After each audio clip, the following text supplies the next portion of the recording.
Alright, let's look at types of discontinuities. We talked, let's just name them. The first type is removable discontinuities. That's where you have holes in the graph. And those are actually easy to spot, even algebraically, but we'll talk about that in a little bit. The second type are like jump discontinuities with like piecewise functions. It's called jump because it jumps. There you go. And then we have infinite discontinuities. That's just where you have like vertical asymptotes. So maybe this is an infinite discontinuity where you have something like this going on. Or it could even be like they're in the same direction. This is also an infinite discontinuity. Something like that. So there you go. These are the three types, and I want to show you mostly about the removable kind, because there's a fine line between removable and infinite, and I want to show you what happens. So I'm going to show you how to put a hole in a graph. You're not going to have to do a problem like this, but it's good to know how to do because it explains a lot about removable discontinuities. So let's take a look at how to do. Maybe I'll do it in red.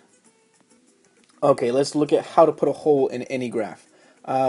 Let's start out with some easy function, like some linear function. Y equals 1/2 x plus 3.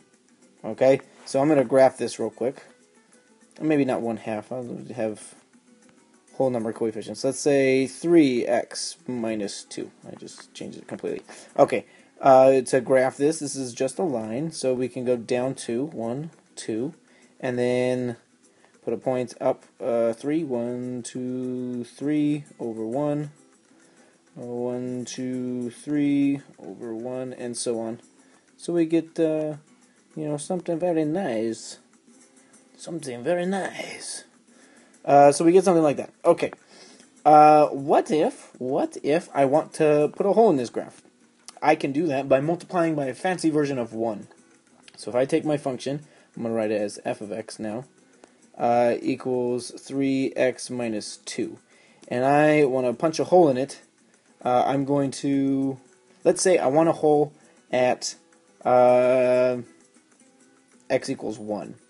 That's where I want this hole. So I'd put a hole right there. Let's see. So suppose I want a hole where x equals 1. What I can do then is I could take f of x equals 3x minus 2 and multiply it by x minus 1 over x minus 1. Now, we're gonna come back to look at this part, but right now I'm gonna FOIL this out to see what it looks like. So I'll just do that. I'll FOIL it out.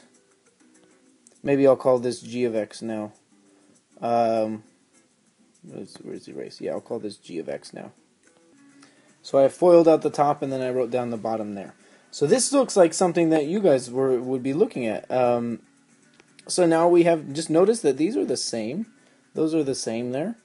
One's just factored, one's not. But like this looks really weird. Here's the thing. If you were to graph this in your graphing calculator, you'd see that it looks exactly like this line. Exactly the same thing. Now why is that? Well, let's look at the factored form.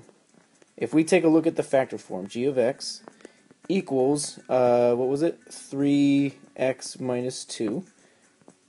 And we're multiplying it by x minus 1 over x minus 1. What happens when we plug in, so I'm just going to talk now, what happens if we plug in, and I'm just looking at this part, what happens if we plug in a 3? Well, I get 3 minus 1, that's 2, over 3 minus 1, that's also 2. I get 2 over 2. So really, I'm just taking this and I'm multiplying by 1. So that doesn't change anything. Still just looks like that. What if I plug in 5? I still get, what, 4 over 4? That's 1. So those would cancel out. What if I plug in 3,806? Well, again, this would be the same number, 3,805 over 3,805, which cancels out to 1, and then we're just left with this. So this actually does nothing to this function except for at x equals 1. We're not allowed to plug in x equals 1 because that would make 0 in the denominator. So the only thing that this part does is prevents us from using x equals 1. We're not allowed to plug it in. Well, if we're not allowed to plug it in, then our graph doesn't have a y value for it. So we end up with a hole. And that's how you punch a hole into something. So now let's look at it at the other end, the other way around. If you factor something and something cancels like this, that means you have a hole in the graph. If you factor something and something on the bottom doesn't cancel, that means you have an asymptote, a vertical asymptote. So that's what I'm saying.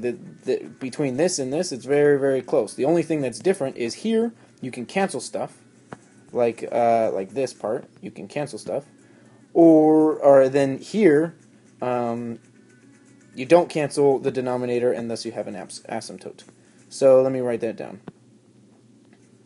All right, there we go. If you factor a rational polynomial, just meaning you have rational polynomial. I should say rational function. Rational polynomial. What? So if you factor a rational function and can cancel out terms involving x, that's weird. There shouldn't be any space there. Involving x, then you get removable discontinuities, so you get holes. That's how you know if you have a hole or not. If you can cancel stuff out, then you do have a hole. If the denominator does not cancel, then you get vertical asymptotes. And that's all for this video because it's now 7 minutes long. So there you go. Oh, jump discontinuities. That just occurs with piecewise functions. We've seen that before. So maybe we'll add that and then we're done. So there we go. Occurs with piecewise functions. That's all she wrote. I'm not a girl. That's all I wrote. Let's go be done.